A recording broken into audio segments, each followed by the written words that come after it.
Hey, good morning, everybody. How y'all doing? My name is Kamaris, and I'm back here with another weekly options forecast.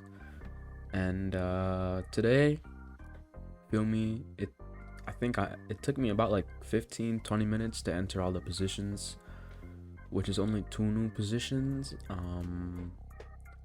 But uh, like yeah, you might notice some things different about the chart here, like sizing. I changed some of the columns. I added fees because Robinhood is doing fees starting in September 21st, I think. And then, yeah, I made a balance section too. Because before I'd like write net profit and then weekly balance. I didn't like it, so I'm fucking with this much better. Yeah, let's talk about the two new positions that I entered this week and how my bi-weekly expiration is going. So let me refresh on Robinhood because I was watching YouTube while I was eating. So yeah, not much really, I guess. I opened up a position on SPY because now that it like kind of ever since it hit like a little ever since its pullback, that's what I'm thinking of.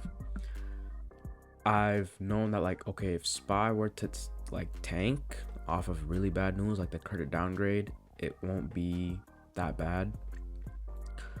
Which is why I went to the 430 strike, and I think it was around $6 in premium. So I bought two, which was $12. These two expired this week. I'm still trying to find good stocks to do 2 weekly expirations on. I don't want to do bi-weeklies on Nvidia. I'm fairly confident with Meta because of its like rising price action, but Nvidia has been more around like accumulation per se at different ranges. This stock I found with my screener. I don't think I'm going to use this. I'll see how it plays out after earnings tomorrow. But I was trying to find an option play today on it, and the bids are like damn near 70 cents, and I'm not really about that. I don't know where to do with Tesla. I thought about shorting calls, but there were no good calls at 300, and I was like, okay, let me go out 2 weeks with this. But Tesla is really a growth stock, so yeah, I'm not. You feel me? And Netflix is also consolidating. So although an iron condor would have been like really smart, I just don't. I can't bring myself to do an iron condor. But yeah. So that was the position on SPY. I don't think it will break beyond this demand zone that I've drawn up over here. But you know, in case it does break that demand zone and then it goes on to fill this little gap here, in the worst case scenario, it won't reach 430. All right, so that was my thinking, that was my ideology on SPY. This week they are releasing CPI data, so that is one thing for me to potentially watch out for.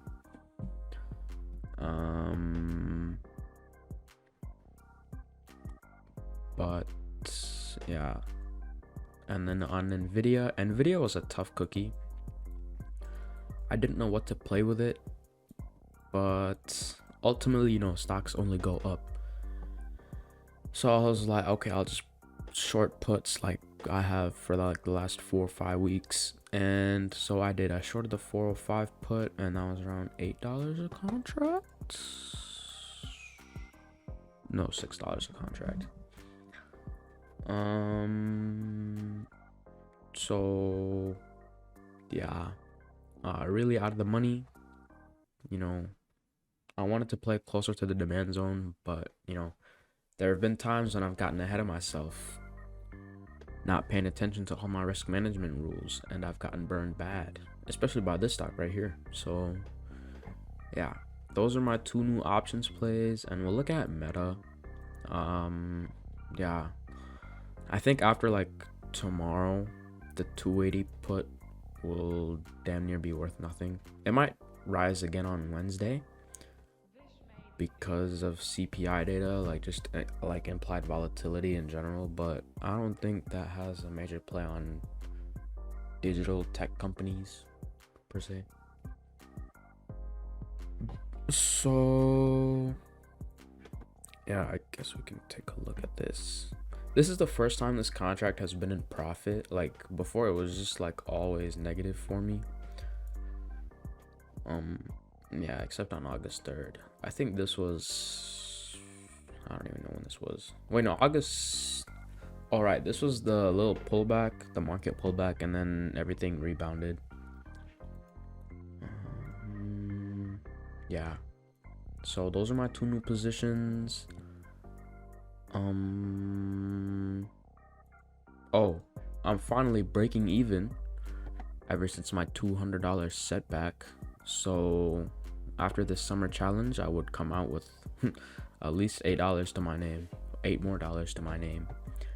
And I'm still researching ways for me to invest this cash during college in case like even monthly options don't work out, just because I don't have experience in it at all.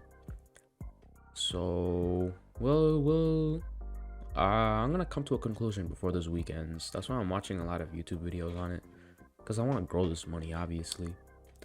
So yeah, those are my weekly options forecasts, and yeah, happy trading.